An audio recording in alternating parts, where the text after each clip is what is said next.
Le terroriste a ciblé les États-Unis, l'avion du président. Il a ensuite lancé le missile vers l'avion. L'avion a détecté le missile entrant, mais les écrans d'ordinateur sont soudainement devenus noirs. Le garde du corps personnel du président a senti le danger. Il s'est précipité dans le salon présidentiel. Il a poussé le président dans la capsule de secours. Le garde du corps a appuyé sur le bouton de lancement et la capsule de secours a été éjectée de l'avion. Tout le monde à bord a immédiatement déployé ses parachutes, mais les voiles ont échoué à s'ouvrir.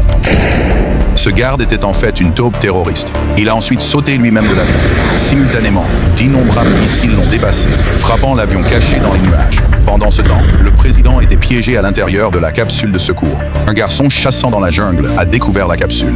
Il s'est approché prudemment avec son arc et ses flèches, puis a frappé sur la trappe. Croyant que c'était son garde du corps qui arrivait, le président a écrit le code de la trappe sur la fenêtre. Le garçon a entré le code et s'est rapidement caché. Le président a ouvert la trappe, mais n'a vu personne. Il a immédiatement tiré une fusée de détresse. Le garçon s'est approché prudemment du président. Who are you? The President of the United States. Le président a lancé sa carte d'identité au garçon. Ce n'est qu'après avoir vérifié l'identité de l'homme que le garçon a baissé sa garde. Il a éloigné le président de la scène.